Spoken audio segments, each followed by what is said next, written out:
Hi! Good morning! Nandito kami ngayon sa Guangzhou sa may Beijing Road. Sa kabilang side naman ay kasama ko si Gandang Kara, and we are so wet in the rain.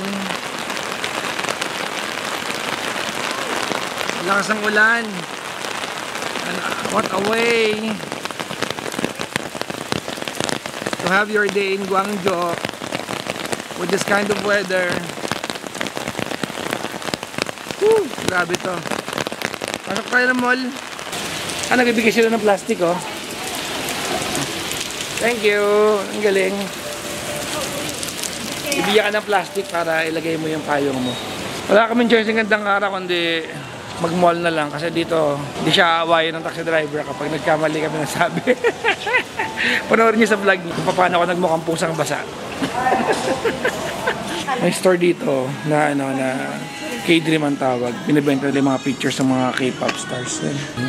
Uso nga sa mga kabataan ng Pilipinas yan eh. Wala sa ating gantong store yata, no? At medyo mahal, ha? Ano kaya kung sumalisi ako dyan tapos ilagay ko yung picture ko, may bibili kayo.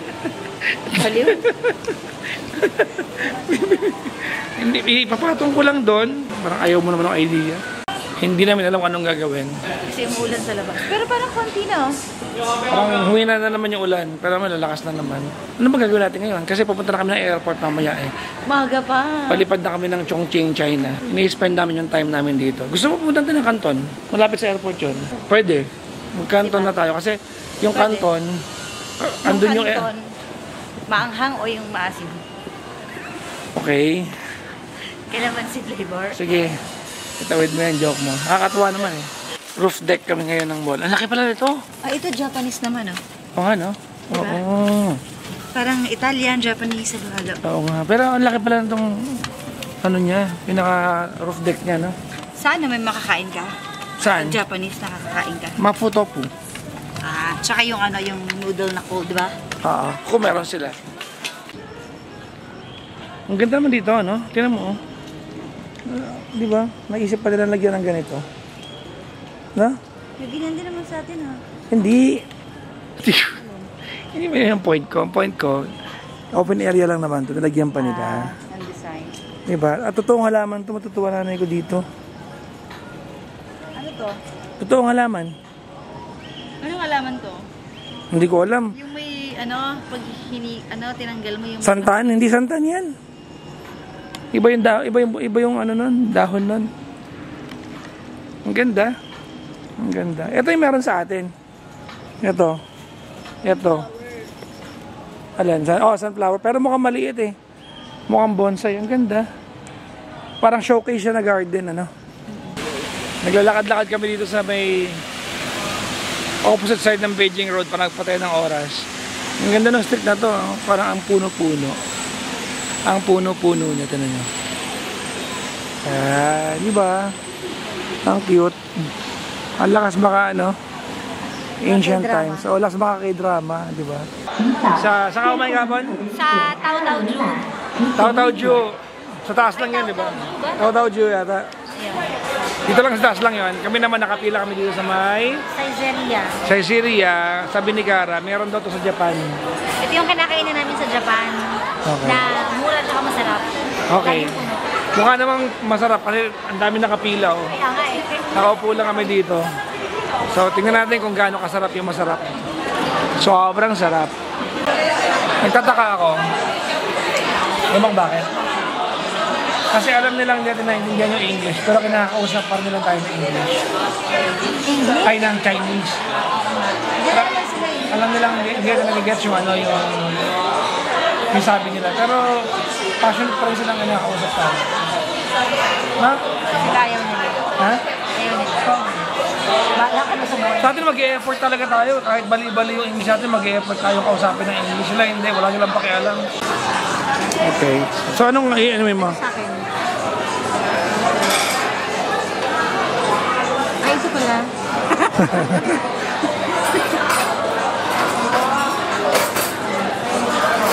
Okay. Ano kaya ako? Tikman mo lahat. Black currant. Ayun, no? Sarap. Malakas na naman ng ulan, no? Oh? Alam mo, punta na tayo ng airport. Kaysa mabala pa tayo na ano. Pag tumila, samantalahin na natin pumunta ng airport. Ang lakas ng ulan, no? Ano nga ito? Black? Black currant. Black currant. Ano, masarap yan? Parang cool 80 mo, no?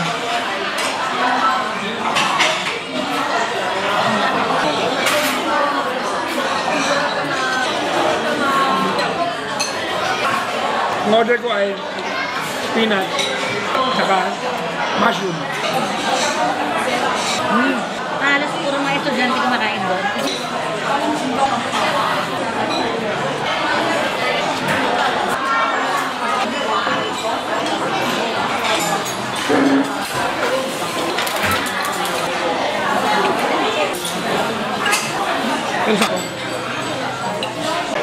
Tapos na kaming kumain at sabi ni Gandang Kara, 350 lang yung kinain namin. Talaga? 350 lang? Lahat lang yun. May drinks pa yun, ah. Eh? Sobrang mura naman dito. Busog ako. Busog ka? Yeah, sulit. Actually, mas gusto ko yung busog ko ngayon kasi yung buffet ko kahapon. Talaga? Oo, nung hindi kita kasama. Tsaka mahal ng buffet mo. 800 pesos. Para Buffet, isang tao. buffet naman kasi. Pero kahit na, dapat 500 pesos. Buffet naman yon. Ang lakas ng ulan, guys. Sobrang lakas ng ulan sa Guangzhou. Tuloy ang buhay dito kahit malakas ang ulan. Kasi yung mga tao parang prepared sila na may nakakapote. Parang common yung kapote sa kanila. Pero alam ko, ito ba talaga yung season ng tag-ulan sa kanila? Or natsambahan lang namin o laging umuulan dito sa Guangzhou? Baka tag-ulan lang ngayon. Ha? Tag-ulan lang. Baka nga. So mga... Gano'n katagal ka sa airport? 40 minutes. Mga ganun. Mga 40 minutes sa airport. At sana makaalis kami dalawa ni Gandang Kara ngayon. Kung bakit siya stress ngayon, puntahan niyo yung vlog niya. Oo. Ang stress na. Grabe, lakas ng ulan, no? Puntang airport. Buti na lang talaga yung mga activities namin kanina ay nasa paligid lang ng ng accommodation. Kasi kung hindi, baka mahirapan kayong balikan yung accommodation. Lakas ng ulan. Grabe. So, nasa airport na kami ngayon, Terminal 1. Si Gandang Kara na sa loob kasi may problema siya. Dahil yung kanyang pangalan sa booking ang nakalagay, Gandang Kara. Supposed to be dapat real name mo, di ba? Dapat Clarice. So ngayon, kausap niya yung customer service. Sabi ko, puntahan na niya yung counter. Mas maganda yung tao sa tao. Kasi tagal niyang kausap, mula pa sa Guangzhou, Beijing Road hanggang dito sa airport, kausap na niya, hindi mo sila nagkaintindihan. May problema kami ni Gandang Kara ngayon kasi may problema siya sa pangalan niya. So kahit makorek pala yun, according to some airport official, canceled daw ang most of the flights today until tomorrow. Yun sabi. So hindi ko alam kung gaano katotoo yun, pero pupuntahan ko muna yung counter ng 9air at itatanong. Bahala na kung paano natin to itatawid. Kasi kung bukas pa yung flight, and today is, na oras pa lang, 4 o'clock pa lang pala. So kung bukas ang flight, kailangan namin itawid yung magdamag dito sa airport. Yung weather ng Guangzhou pa rin yung pinaka-culprit kung bakit di makalipad yung mga airplane. So let's check. So canceled yung flight. Bukas raw yung pinaka mabilis na pa pwedeng maging flight namin. So parang walang airline ang lumilipad ngayong from Guangzhou papuntang Chongqing kasi weather. So it's not about even the airline. It's just because of the weather. So this is really beyond anyone's control. So i-check namin kung ano mga flights or mga airlines ang mag-o-offer ng earliest possible time to Chongqing from Canton. Alright! Goodbye plane muna tayo. Actually, originally, ito yung plano mo eh. Oo. Mag-train mula dito sa Guangzhou papuntang Chongqing na iniwasan. Ako yung nagsabi wag. Dahil masyadong matagal. So tama ka na naman. Pero itong thing, Ano? Paano kung hindi pala cancel? Alin? Yung babaeng customer service mali. Hindi, cancelled. Pinuntahan ko yung... Totoo? Oo. Okay, good. Kasi baka mamaya. At kaya gusto kong cancelin din dahil wala ring... Parang hindi ring warm yung mga taga... Wala silang pakialam na na-cancel yung flight mo. Kaya nga Sa counter nila. Parang... pumunta ka doon? Pumunta ako. Di ba nung iniwan ko kayo nung kausap mo yung lalaki? Oo. Parang it's up to you. You want to wait? Ganun lang. Ay, Parang sanay hindi, na kasi sila sa parang hindi na naiintindihan na, ha? we're sorry. Parang, Oh, wala, hindi sila at apologetic. least, yun ang lamang natin sa kanila. Kasi tayo, sorry po, pasensya na. Ako hindi ako pala sorry. Wala tayong makaramdam. Hindi pala sorry. Wow, siniseryoso mo. Siniseryoso mo. Nababalikan. Tumigil ka. Yan. Tumigil. Nag-sorry ako. So, mahalaga pala yun. Oo, nag-sorry kaya ako. Sorry.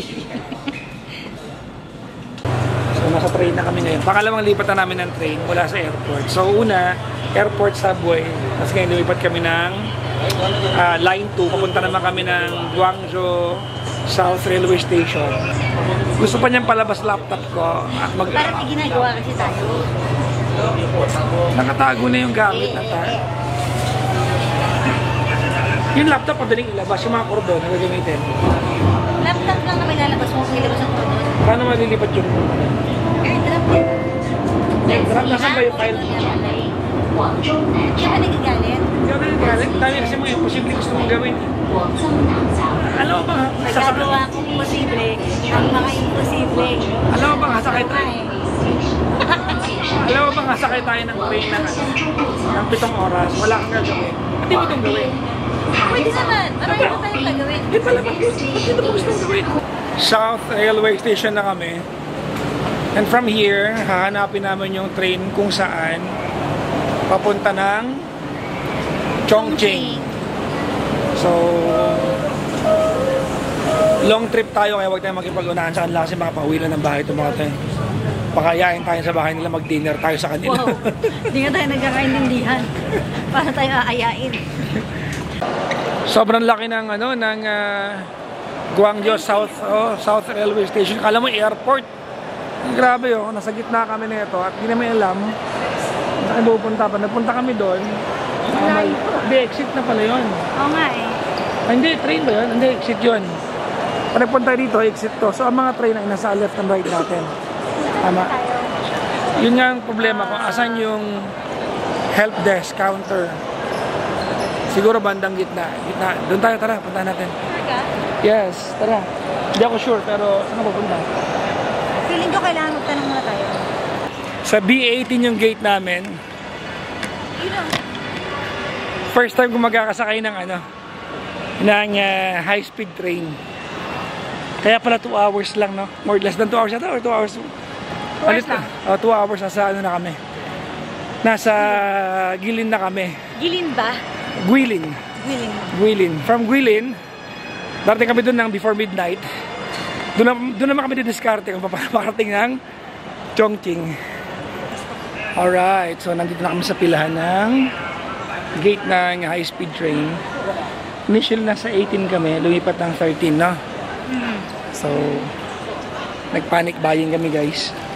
Ang dami naman masyado. Ano to picnic? So, isip ko ngayon, parang Sa tren? 2 hours lang naman tayo sasakay, di ba? Para lang tayong na traffic sa Maynila. Sabog-sibot ang dami. So, ang punta namin ngayon, 2 hours lang, ay Guilin. Mula Guilin, another 4 hours yung papuntang Chongqing. Hindi pa namin ilan para makakarating doon. Tama ba? Yes. Bahala na ulit. May train naman from Guilin to Chongqing, pero bukas pa. So, we'll try to figure out kung merong sleeper bus. Tulog tayo sa kalye.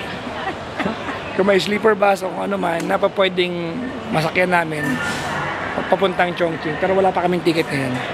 Bahal na si Batman. Grabe, ang laki naman ng train station dito. Guys, parang airport na, oh. Sobrang laki.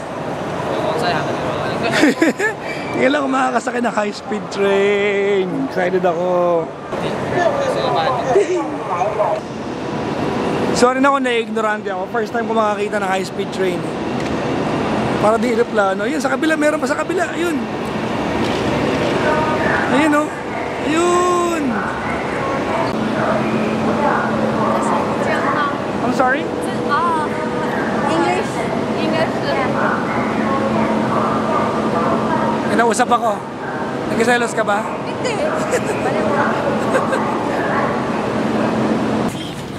CNB. Nasa biyahe na kami ngayon sa high speed train. Napakaramdam mo. Oh, normal lang na excited kasi ako dahil first ako makakasakay ng Ay, may mga video dito. high speed train. Habang wala si Mano, video na ako. May katabi kasi kami si Kuya.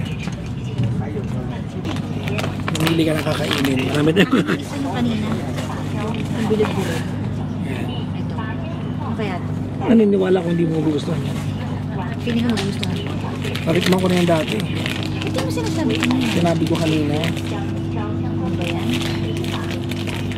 Hindi ka nakikinig. Gusto mo eh. Kakilala kita. Pag gusto mo, kahit ano sabihin sa'yo, hindi pilit. Hindi, pero pag siniraan mo sa akin. Ko lang siraan.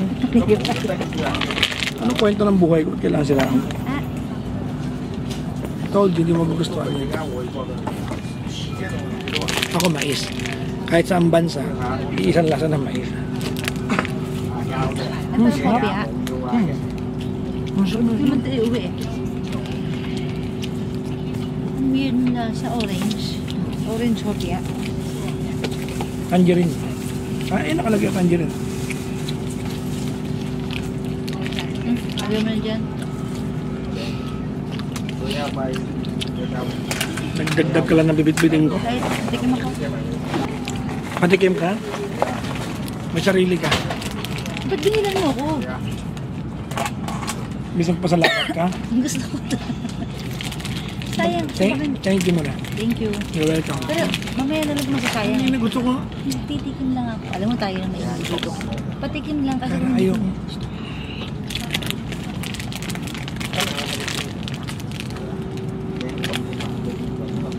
Akin ako. Bakit ba sasabi?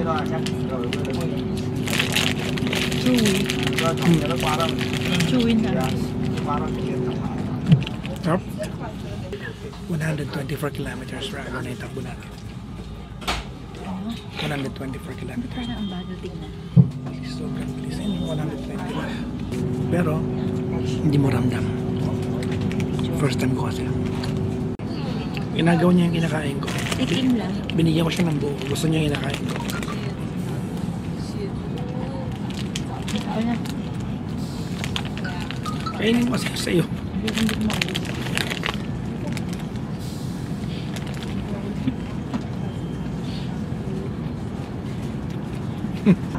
Nasa almost 250 kilometers na yung takbo namin.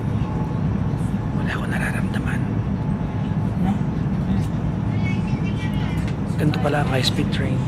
Parang wala lang. Na-excite pa naman ako. Akala ko marinig kang parang aeroplano. Kaya pala yung mga katabi namin lamesa, yung mga lokal dito. May mga bottled water sila nakabukas lang sa may table nila. Wala. Nilalaglag pala, talagang tahimik lang. Nakaka-ignorante, no? Saan magkaroon ng ganito sa Pilipinas na wala Sana nga. Luzon Meron sa hanggang MRT eh. Luzon hanggang Davao, no? So, nasa Gongcheng station na kami. Kaya na pa nag-search sa Google kung ilang stations ba at ano stations yung dadaanan from Guangzhou papuntang Guilin. Hindi ko mahanap. So, tinanong ko naman yung train conductor. Sabi naman, last station kami. Sayang kasi gabi. Wala akong makita sa labas. Mas ma-appreciate ko sana yung China ng daytime to, di ba? 275 kilometers per hour yung takbo ng train na to. May sobrang bilis naman ito. Pero hindi maramdaman dito sa loob. Marinig kang yung parang metal to metal every now and then ilalim. Parang ngayon medyo may narinig ako. So, kaya wala na naman. Pero 275 kilometers per hour. Kaling. Parang aeroplano din. No?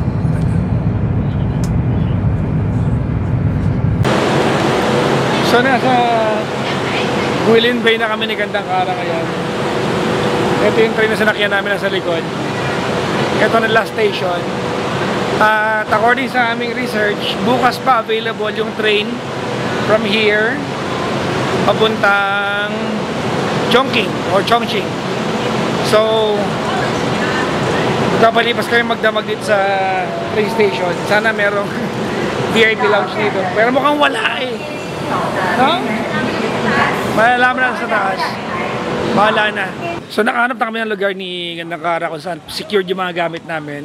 Yeah. Para mapalipas namin yung buong magdamag dito sa Guilin. Sige, 11 PM na din. 11, maghahating gabi na rin. So, konti na lang, kinabukasan, ano na kami.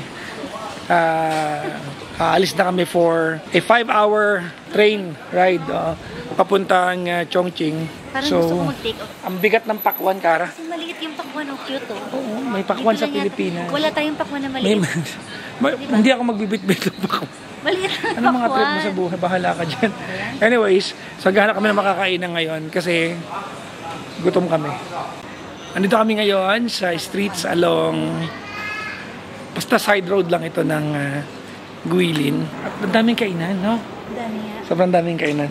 Dahil di kami gano'n napagod sa biyahe namin para meron pa kami lakas na maglakad-lakad dito.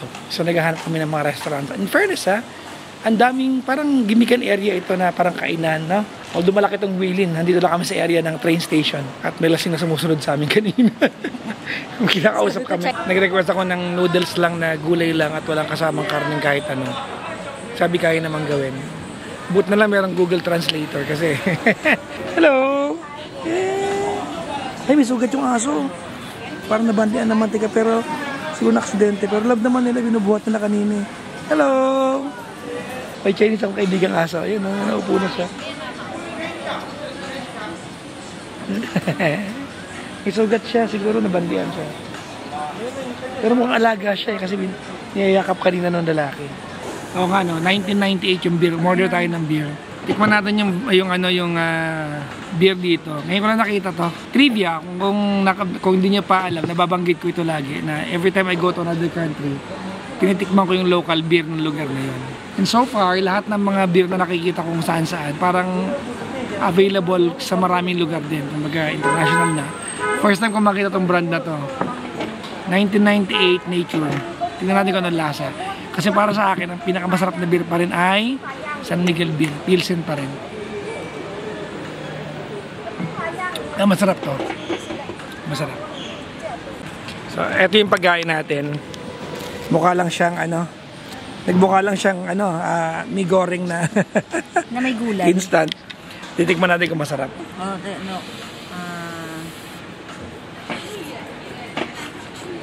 Medyo malapit sa panlasa ng mga Pinoy. Medyo masarap to. Parang hindi siya kakaiba. Kasi normally mga seasoning nila medyo kakaiba. Ito medyo malapit sa panlasa natin. Habang sigad ng Kara, ano problema? Na-stress ko kasi hindi ko naintindihan eh. Samantalang siya, dapat maraming pwedeng kainin kasi hindi siya vegetarian, hindi siya vegan. Pwede niya kainin lahat. Ako yung naunang kumain na. Pansit tsaka beer. Sarap ng combination. Pag masarap yung barbecue ko, ako na. Isa lang pinaihaw ko eh. Wala na kasi akong mapili. Nga, nagitingin pa ako baka may pagkain na alam mo. Shucks na anghang. Kaya mo? Talaga?